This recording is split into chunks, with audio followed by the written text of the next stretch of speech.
استاذ عباس يكمل فكرته. من يقاطع يكمل فكرته. يعني من يقاطع استاذ عباس عشان المقاطعه بس، يعني عفوا يا استاذ عباس، يعني والا نخرج من لا لا لا لا.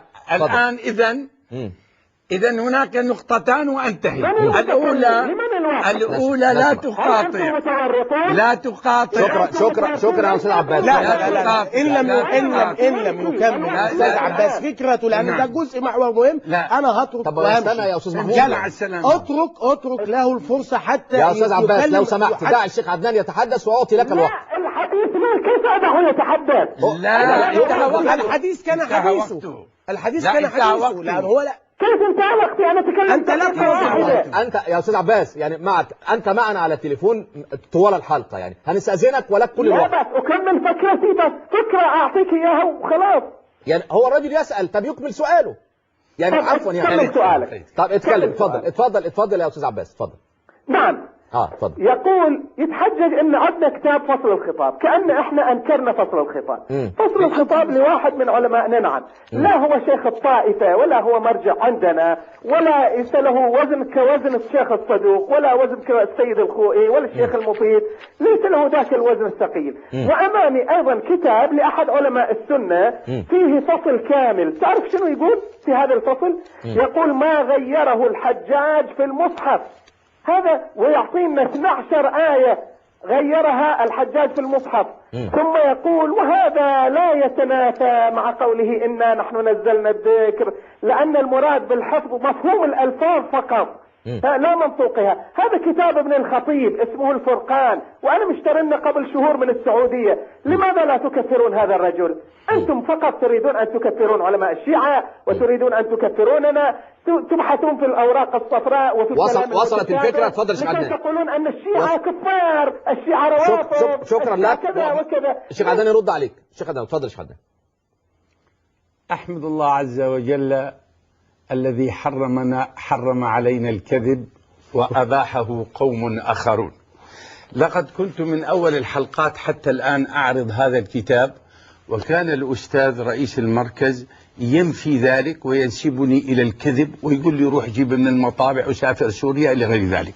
والآن سمعتم شهادة هذا الرجل الشيعي أن هذا الكتاب ألفه صاحبه، ثم لاحظوا ثم طبع في إيران ووزع قبل 15 سنة، ووصلت مطبوعاته إلى أوروبا، وأنا اشتريته من بلد السويد، اشتريت الكتاب كان يوزع ولا أدري. المهم ثم الآن كان الأستاذ المكرم ينكر ويقول لي كذاب كذاب كذاب. فالآن أرجو من الأستاذ عباس إما يحول كلمة كذاب لهذا الأخ، أم الأخ ذا يحولها لعباس ونحن طلعنا براء وثبتت الحمد لله الأمر.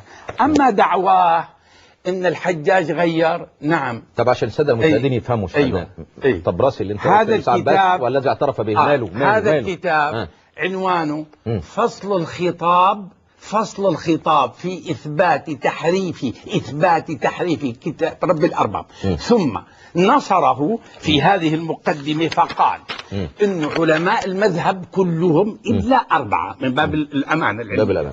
قال علماء المذاهب مذهبنا كلهم أنه صحيح، وأنه حذف اسم علي والحسن والحسين وفاطمة، وعليه الشيخ الكليني وعليه الكاشاني وعليه المفيد. هو قال هذا ليس نحن. فما دام إما أن هذا الرجل هذا العالم الكبير عندهم مدحوه مدحا كبيرا، وذكر باب خاص في عدد العلماء اللي قالوا بالتحريف أكثر من 30 إمام على رأسهم شيوخ الطائفة. فالحمد لله الذي ثبت الحق.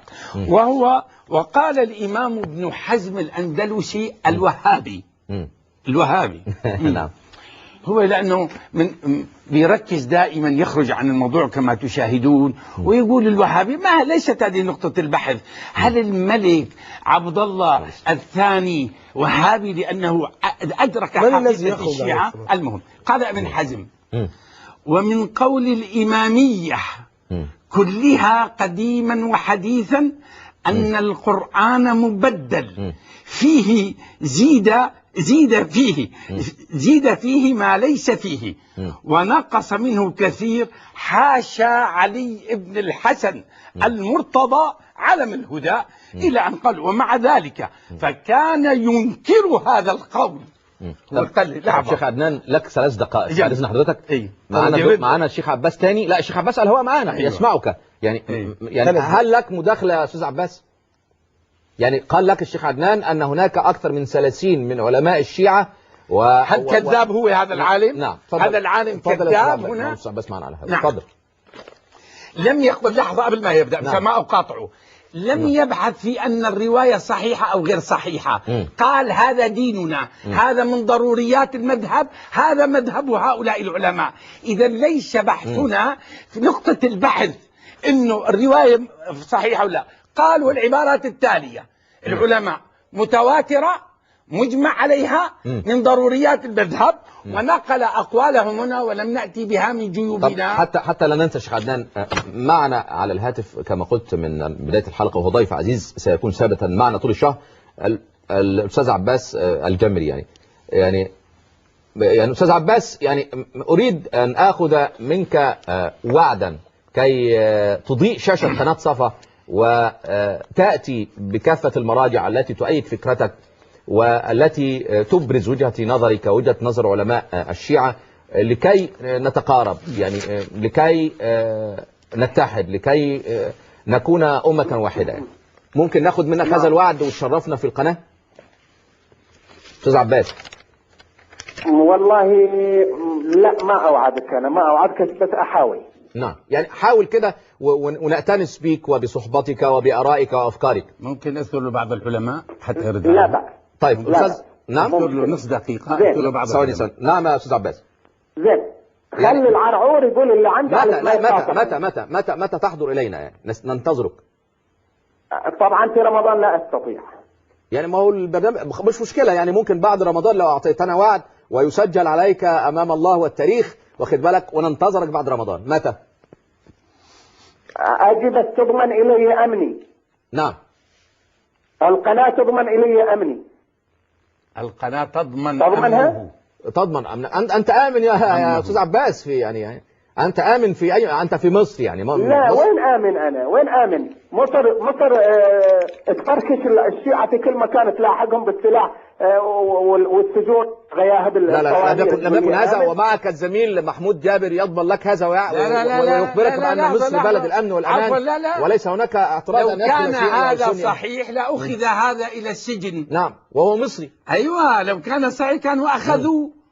هو الذي يهددني بالأمن المصري. اعطنا موعد وسوف نحجز لك التذكرة على نفقة القناة وفندق 5 نجوم، وتشرفنا في عدد الأيام وتزور كل الأماكن في مصر وأماكن آل البيت، وتذهب إلى الحسين وإلى سيدة وغير ذلك إذا أردت. يعني وجود الأستاذ محمود يكذب الرجل.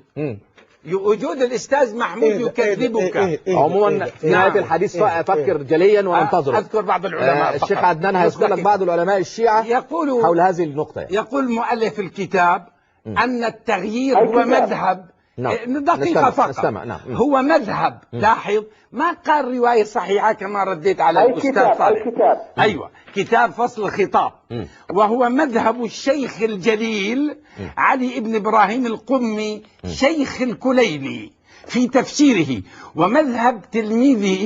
ومذهب تلميذه ثقة الإسلام محمد بن يعقوب الكليني. واستظهر المحقق السيد محمد محسن الكاظمي في شرح الوافية، وقد صرح به أيضا العلامة المجلسي في مرآة العقول. وبهذا يعلم مذهب الثقة الجليل محمد بن الحسن الصفار في كتاب البصائر، وهو مذهب صريح. الثقة محمد بن إبراهيم النعماني تلميذ الكليني، وهو مذهب. إذا أرجوك أن لا تتكلم في مسألة الرواية صغيرة ولا رواية آحاد. الآن يعرض هذا الكتاب أن هذا مذهب ودين وإجماع ومتواتر ومن ضروريات المذهب، فأجب عن هذا أن الله وإياك سواء السبيل. تفضل يا أستاذ عباس. طيب هذا من أي كتاب قلت؟ من أي كتاب هذا اللي فصل الخطاب في إثبات تحريف كتاب رب الأرباب صفحة 130 عقد بابا المقدمة الثالثة في ذكر أقوال علمائنا رضوان الله تعالى عليهم في تغيير القرآن وعدمه. فاعلم أن لهم في ذلك أقوالا مشهورها مذهبان، جمهورهم أنا انتهى كلامه. ثم عد 30 عالما، ثم قال 4 منهم قالوا بعدم التحريف وقولهم كان تقية. هذا كلام شيخكم وليس كلامي. والسلام. طيب أتكلم. تفضل يا أستاذ. تفضل يا أستاذ. الآن لا تتكلم أنت. لا تتكلم. تفضل. جيد. أولا هذه النسخة التي في بيني أنا أتكلم عن فصل الخطاب، نعم هذا للطبرسي. أما هذه النسخة التي بين يديك أنا لا أثق فيها، لا أدري هل هي، لأني لم أراها بعيني. هذه واحدة. ثانيا الجزئية بسيطة جدا. هو قال لك الكتاب يا أستاذ عباس فيمكن أن تسأل عنه وترجع له في المكتبات، وإذا ما عثرت عليه أبلغنا يعني. صحيح. نعم تفضل. صحيح، يمكن أن أرجع له، إذا رجعت له إن شاء الله يكون كلام آخر إن شاء الله. طيب لا تقاطعني أنت أيضا، لا تقاطعني. تفضل. هذه واحدة. الثانية لو افترضنا جدلا أن هؤلاء، وهذا كلام كله استظهار، يعني كله استظهار من عبارات ومن أحاديث رووها، ولكن ولو فرضنا جدلا أنه بالفعل عندنا 30 عالم يقول بالتحريف.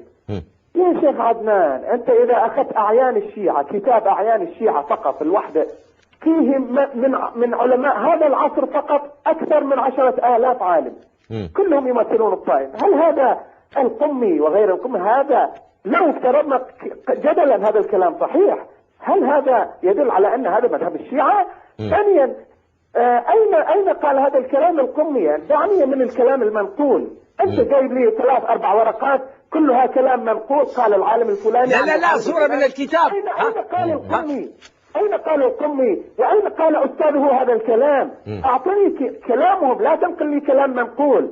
نحن أساسا لا نصدق. كيف تعطيه؟ بعد إذنك يا أستاذ عباس. هذا أولا. أستاذ عباس ثواني، يعني هذا لحظة. الشيخ عدنان قال سيعطيك هذه الكتب. لحظة يا أستاذ. هذا الكتاب هو الذي طبع، وهذا مخطوط أمامي، وأنا أرجوك ترجع إلى الصفحة. ممكن تصور هذه المخطوطة فقط محمود، ومن خلال مركز النور يوصلها إليك. إذا كانت مخطوطة فهذه المخطوطة من أين حصلت عليها؟ المهم لا مش المهم، المخطوطة تختلف من مكان إلى مكان، وحضرتك تعلم وكل الخبراء يعلموا المخطوطة تختلف من مكان لمكان. يا أستاذ محمد الآن هو لمن يعلم. طب ننتظر نحن الاثنين لحظة، عشان معنا على الهاتف الشيخ صالح العزمي مرة أخرى. تفضل يا شيخ صالح للرد على الأستاذ عباس.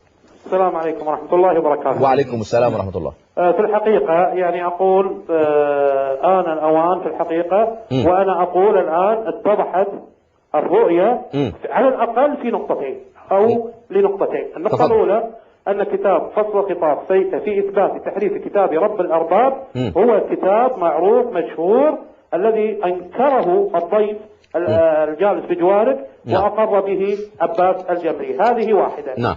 الثانية سؤالي، عندما قلنا الآن السؤال في مسألة كتاب مرآة العقول المجلد 12 صفحة 525 قال فالخبر صحيح، أليس كذلك؟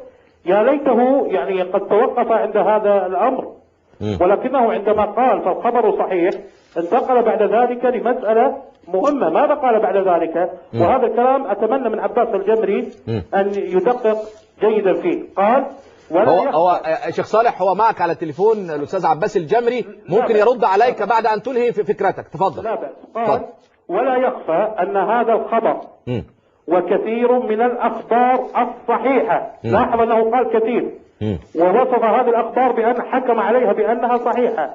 ماذا تفيد؟ قال صريحة في نقص القرآن وتغييره. وعندي الآن متى يتكلم يقول وعندي أن الأخبار في هذا الباب متواترة معنى، أي أنه حكم على هذه الأخبار بالتواتر المعنوي. طب أستاذ صالح ماذا تريد من الأستاذ عباس؟ دقيقة. نعم. تفضل. الضيف الجالس بجوارك الآن هل نعيد عليه. إذ أن الجمري أقر ما قرأنا، هل هذا الكلام ذكره المجلسي أيها الضيف الكريم أم لا؟ نريد أن نسمع منه في الحقيقة. نعم. يعني الأستاذ عباس الجمري أقر بأن هذا الكلام موجود. نعم. هل أنت واحد يا أستاذ محمد، يعني أنا نبهتك قبل ذلك لا تضبط إجابتي واتركني أن أجيب. واحدة من ضروريات مذهب أنه لا تقليد لميت. وصلت؟ يعني نعم. يعني إيه لا تقليد لميت؟ يعني كل كلام لرجل مات لا رجوع إليه إلا لطلاب العلم وليس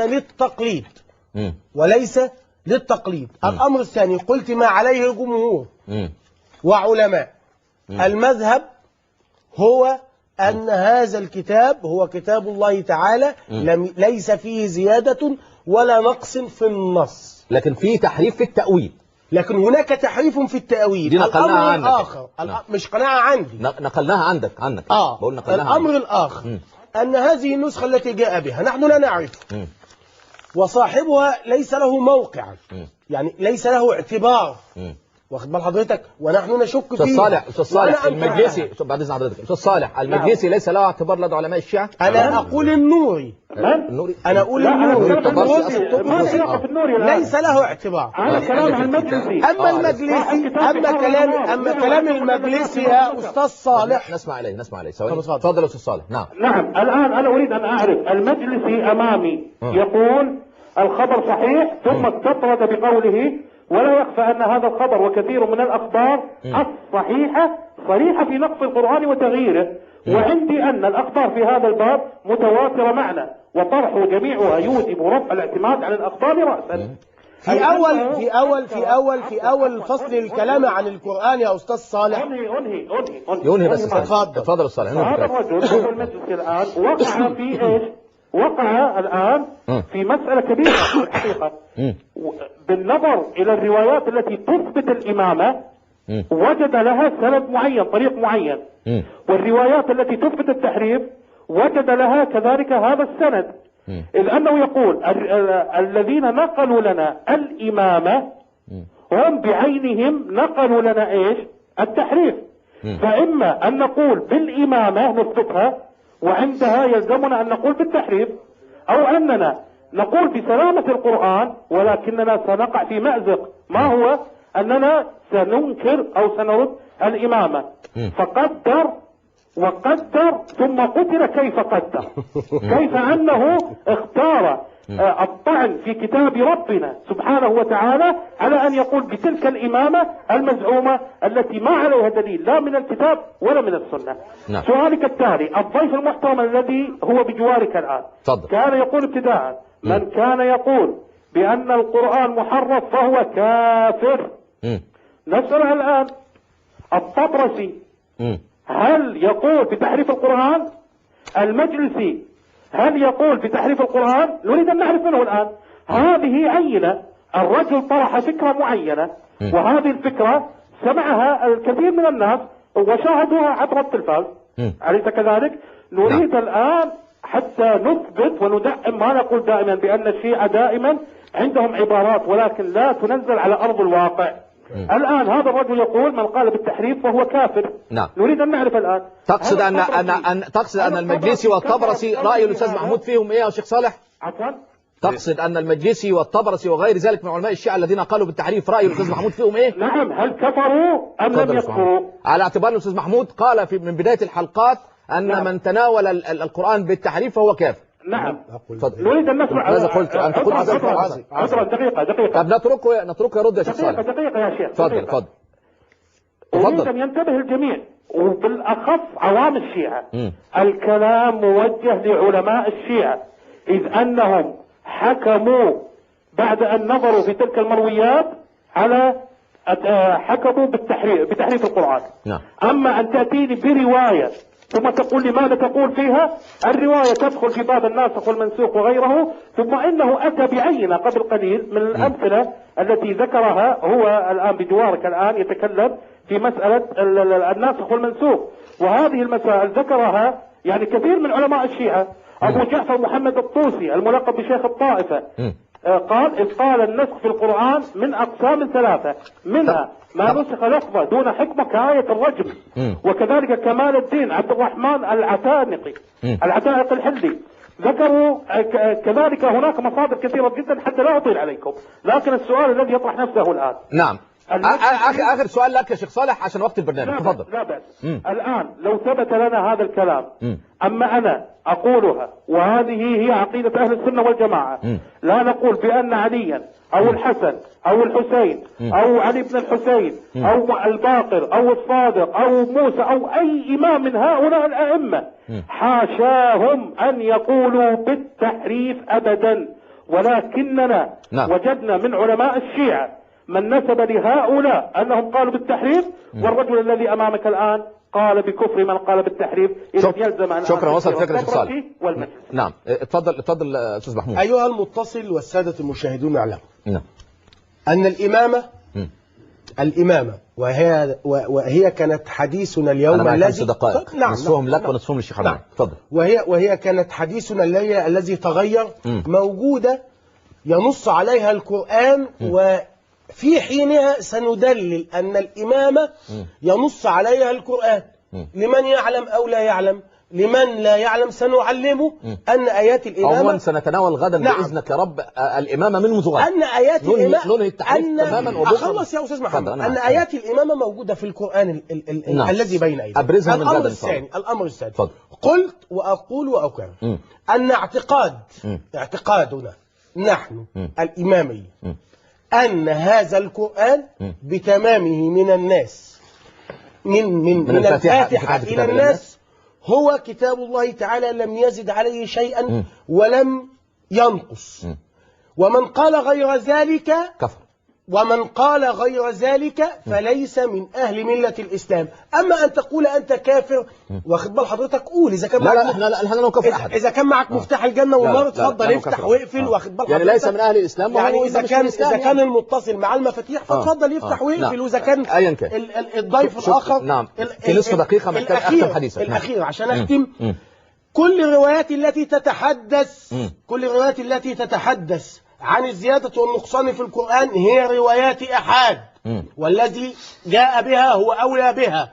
وأن القرآن تواتر بالمئات والآلاف والملايين، ولم يشكل على أحد من أصحاب رسول الله صلى الله عليه وآله وآله حتى اليوم، ولم يشكل فيه آية ولا نص. ومن يرى فيه إشكال فليأتنا. شكرا أستاذ محمود. أستاذ عباس معنا على الهاتف إلى الآن؟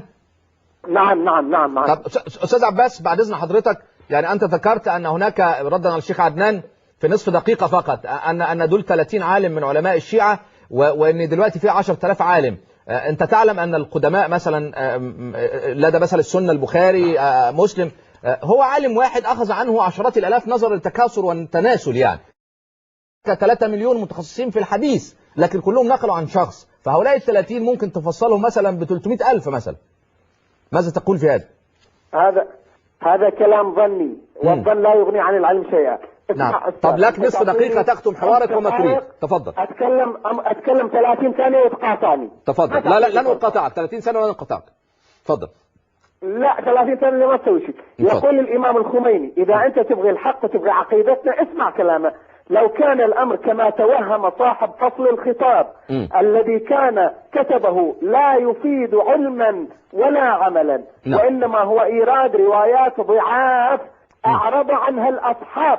اسمع، أعرض عنها الأصحاب يعني الشيعة، وتنزه عنها أولو الألباب من قدماء أصحابنا كالمحمدين الثلاثة المتقدمين رحمهم الله. وهذا كتاب أصولي أنوار الهداية صفحة 244. إذا أنت تبغي تعرف عقيدة الشيعة لا تبحث في الأوراق الصفراء، تبحث في الأوراق النافعة التي نطبعها الآن. نعم شكرا. تعرف عقيدة الشيعة.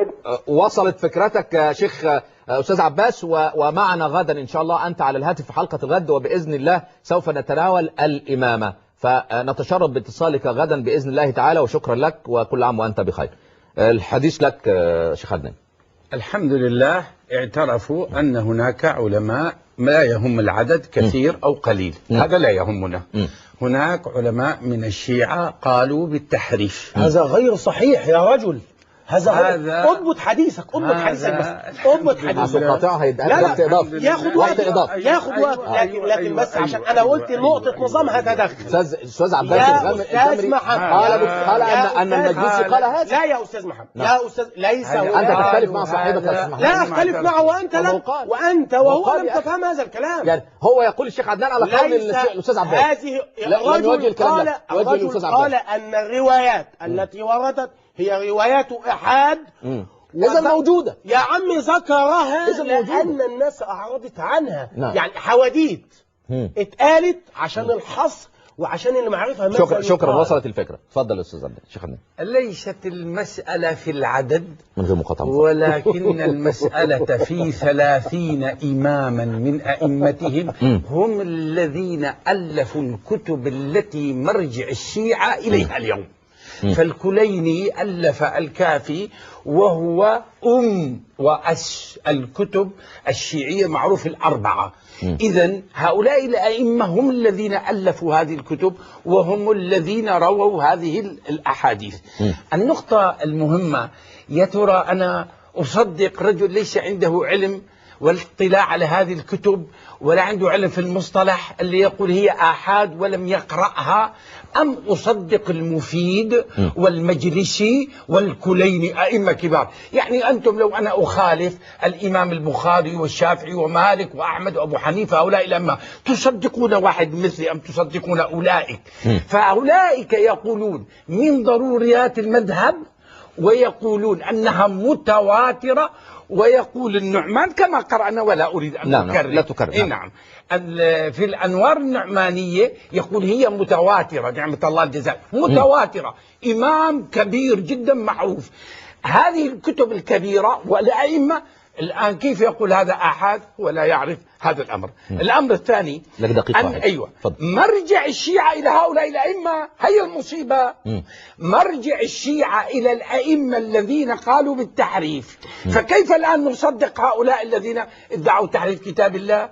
يدندن الأخوان الشيعة كل يوم مرد على هذا الأمر، يدندنون على الناسخ والمنسوخ. نعم والله كانت هناك آيات تقرأ في عهد النبي صلى الله عليه وسلم ثم نسخت، هكذا قال الله: ما ننسخ من آية أو ننسها نأتي بخير منها أو مثلها. كل ما نسخ من القرآن كان يتلى، وكان الصحابة يسمعون رسول الله صلى الله عليه وسلم يقرأها، فصرحوا أمام الناس أنه ضروريات، يعني تبدل المذهب وحكمة الله اقتضت ذلك. فيذهبوا هم ويأتون بهذه الروايات التي نقر بصحتها وأن هناك ناسخ ومنسوخ كما أقر الشيعة، ثم يشوشون على العامة. الحجاج الخلاف كان بينه وبين الناس على الكتابة، تغيير الخط.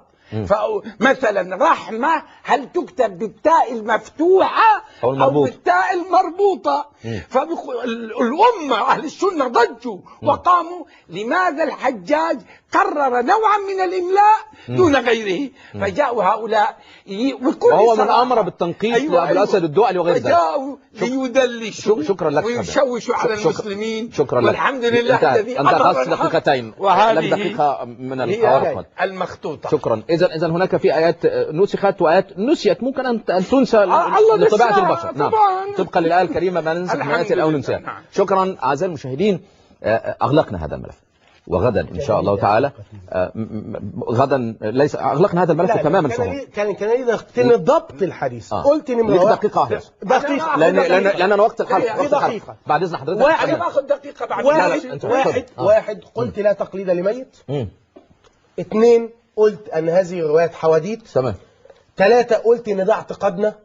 4 انا جئت هنا لكي اكون نموذجا لمعتقد، وان لم يعجب هذا الرجل فلن احضر وليحضر بضيف اخر. لا، انت نموذج تعبر عن وجهة نظرك يا استاذ محمود. هو ينكر ذلك، هو ينكر ذلك، وانت لا تضبط الحوار. هو لا ينكر، هو لا ينكر، هو يقول ان انا اكذب. فاذا كان يعتقد، هو لم يتهمك بالكذب اذا كان انت طوال الحلقات الماضيه أنت إذا تجاوزت كان عليه. يعتقد يا محمد بيه، إذا كان يعتقد أن الإمامية يقولون بتحريف القرآن هم ليسوا مسلمين، هو لم لماذا يعتقد جاء- ذلك يا سيدي، لا، هو أنت ينقل عن تعتقد كبار كما علمائهم، تعتقد. هو ينقل عن لا، لا، كبار علمائهم. اعتقاد عدنان العرعور أيوه. مع حفظ الألقاب أيوه. أن الإمامية يقولون بتحريف القرآن أم لا؟ أنت سأجيبك كما أجبت الشيخ صالح. نعم. دقيق. أنت لست أستاذ حتى تسألني أجيبك، أنا سأجيبك. نعم. أنت تتهرب، ما في مشكلة. تفضل. لأنه المسألة لما قلت له للشيخ صالح أنا لن أجيبك أنت أستاذ، هذا محور ظهور الحق. أما لا أنا تعلق. سأقول إجابة سأجيبك. دقيقة. نعم، تفضل. سأجيبك. لاحظ وبسرعة. مم. كل من يقول بتحريف القرآن فليس من الإسلام في شيء، وكل من يقول بعدم تحريف القرآن ويشهد لا إله إلا الله، لاحظ، ولا يأتي بشرك فهو مسلم، فليسمي نفسه رافضيا وحابيا أنتم متفقون كذلك، أنتم متفقون، فلنسلم على بعضهم وقد اتفقوا في لكن مسألة. الذي يقول بتحريف القرآن ويجعلها عقيدة ويكتب الكتب فيها فهو كافر. شكرا أعزائي المشاهدين، أغلقنا هذا الملف تماما، وغدا إن شاء الله تعالى سوف نكمل مع حضراتكم هذه المناظرات بين الأستاذ محمود جابر وفضيلة الشيخ عدنان حول الإمامة وما ورد فيها، وكل يدلي بدلوه وكل يبرز وجهة نظره وما كتب لديه في مذهبه. قضية التكفير الذي اتهمني. شكرا. نعم، شكرا لك. الحلقة القادمة سوف تدافع عن قضية التكفير. شكرا أعزائي المشاهدين، وسلام الله عليكم ورحمة الله وبركاته، وغدا الإمامة. شكرا. يعني أخطأت في حقي.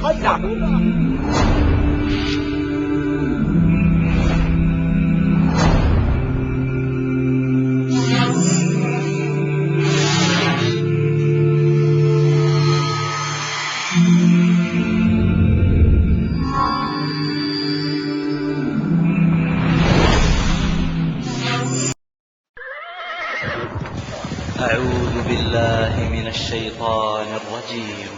وسارعوا إلى مغفرة من ربكم وجنة عرضها السماوات والأرض أعدت للمتقين.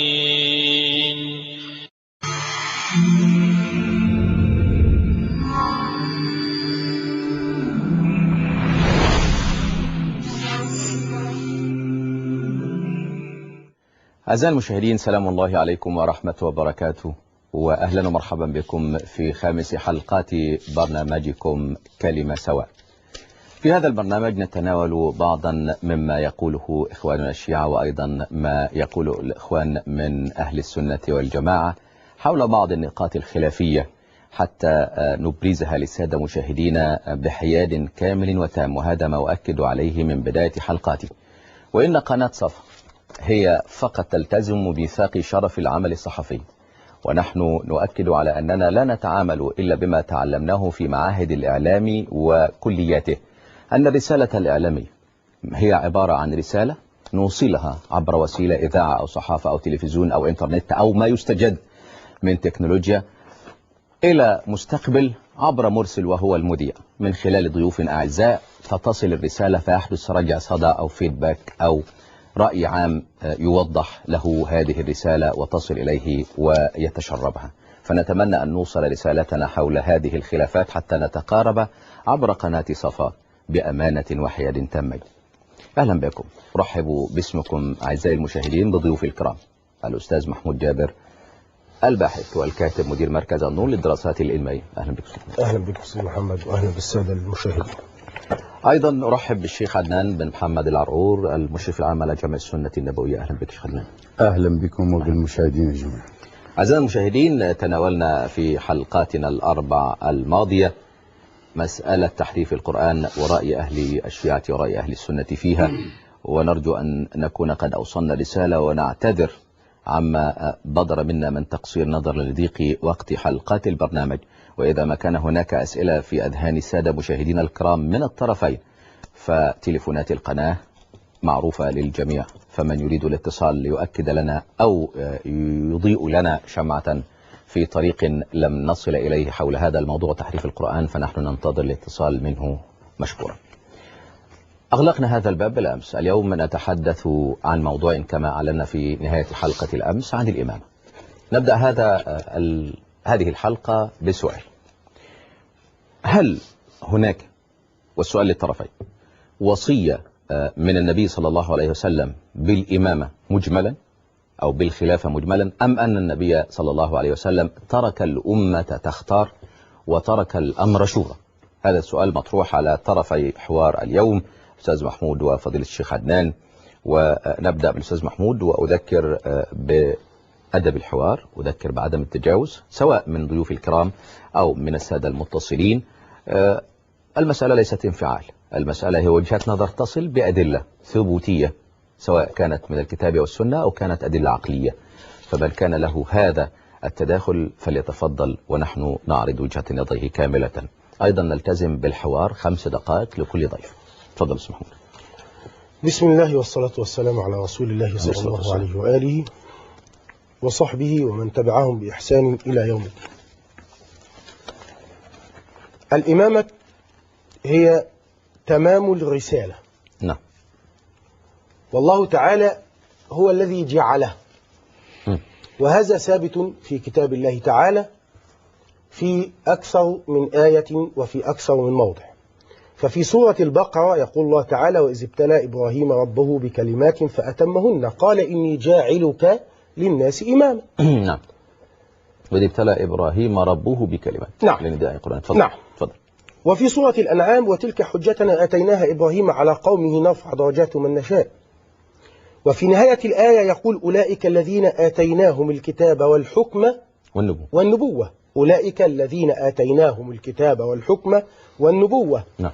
والآية التي قبلها: منهاج النبوة والاصطفاء فيها يسير كيف، يعني الميكانيزم بتاعها ماشي ازاي. بيقول: ومن آبائهم وذرياتهم وإخوانهم. إذن هو في صلب. إذن في صلب، في تسلسل. عايز تقول هذا؟ يعني إيه؟ هذه آية. الآية الأخرى وهي وكذلك يجتبيك ربك. الاجتباء هنا كما قلت الاكتباء والإمامة من الله. يجتبيك ربك ويعلمك من تأويل الأحاديث في يوسف. نعم. وقبلها قول الله تعالى: يرثني ويرث من آل يعقوب. نعم. واجتبينا أيضا. وفي قول الله تعالى في الجاثية: ولقد آتينا بني إسرائيل الكتاب والحكم والنبوة ولقد أرسلنا نوحا وإبراهيم وجعلنا في ذريتهما النبوة والكتاب. نعم. النبوة والكتاب. والكتاب هو العلم. نعم. يعني الكتاب هو العلم. والنصوص المروية، النصوص المروية والصحيحة والمعتمدة تقول أن النبي صلى الله عليه وآله وسلم وصى بالأمر إلى الإمام علي في أكثر من موضع. من هذه المواضع ففي صحيح مسلم باب فضائل علي عن زيد بن أرقم قال: إن رسول الله صلى الله عليه وآله وسلم قال: ألا أيها الناس فإنما أنا بشر يوشك أن يأتي ربه رسول ربي فأجيب، وإني تارك فيكم ثقلين. الحديث في مسلم. أولهما كتاب الله فيه الهدى والنور. يبقى الوصية باثنين: الأولى بكتاب الله تعالى للرجوع والاحتكام، والأخرى وأهل بيتي. نعم. والسؤال: لماذا أهل البيت؟ ولماذا خصص الحديث الأخذ من أهل البيت فقط وليس من عموم الصحابة كما يقولوا؟ يعني قبل أن نصل إلى هذا السؤال، يعني ما هو الدليل على أن هذه الآيات خصت تحديدا أو قالت تحديدا بأن هناك وصية لأحد؟ نعم. تفضل. ويروي مسلم أيضا في صحيحه بسنده عن صفية بنت شيبة قالت عائشة: خرج رسول الله صلى الله عليه وآله وسلم وعليه مرط مرجل من شعر أسود، فجاء الحسن بن علي فأدخله، ثم جاء الحسين فأدخله، ثم جاءت فاطمة فأدخله، ثم جاء علي فأدخله، ثم قال: إنما يريد الله ليذهب عنكم رجس أهل البيت ويطهركم تطهيرا. نعم. ولما نزلت الآية آية المباهلة فقل تعالوا ندعو أبناءنا وأبناءكم، دعا رسول الله صلى الله عليه وآله وسلم عليا وفاطمة وحسنا وحسينا فقال: اللهم هؤلاء أهل بيتي. هنا يتساءل البعض هل نساء النبي صلى الله عليه وآله وسلم من أهل بيته؟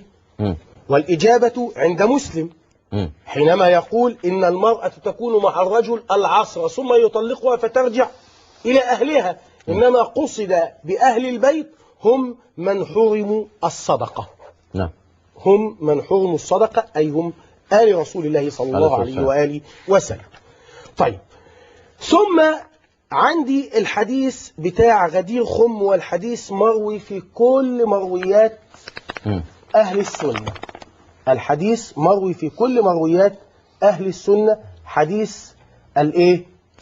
حديث الغدير، أن النبي صلى الله عليه وآله وسلم لما انصرف من الحج فدعاهم جميعا ثم صنعوا له. طب في 30 ثانية باقية لي يعني كل هذا تلخصه، أو ماذا تقول من وراء ما سردت من هذه الآيات ما أنا أقول أنا أنهي بس بالحديث. اتفضل. طب حديث الغدير عندي 30 راح منهم 20 ثانية. حديث يبقى ليك 20 ثانية يا أستاذ محمد، سيبني أكمل. لا حديث في وقت آخر يعني. اتفضل. حديث الغدير رواه مسلم في صحيحه عن زيد بن حيان قال انطلقت أنا وحسين بن صبرة وعمر بن مسلم إلى زيد بن أرقم، فلما جلسنا إليه قال له حسين لقد لقيت يا زيد خيرا كثيرا رأيت رسول الله وسمعت منه. النهاية أنه وصل إلى نص الحديث المروي عند مسلم والمروي عند أحمد والمروي عند الحاكم في قوله من كنت مولاه فعلي مولاه اللهم والي من والاه وعادي من عاده. انتهى الوقت. اتفضل شيخ عدنان. الحمد لله والصلاة والسلام على رسوله. أما بعد، لا بد للجمهور أن يعرف القصة من أولها. كان المسلمون كما قال تعالى أمة واحدة. كنتم خير أمة أخرجت للناس. أبو بكر وعمر وعثمان وعلي هم خير أمة أخرجت للناس، مؤلفة قلوبهم، مجتمعة أبدانهم على كلمة سواء في داخلهم وفي وجه عدوهم، إلى أن دعا المدعي بعد علي رضي الله عنه وأرضاه أن رسول الله صلى الله عليه وسلم أوصى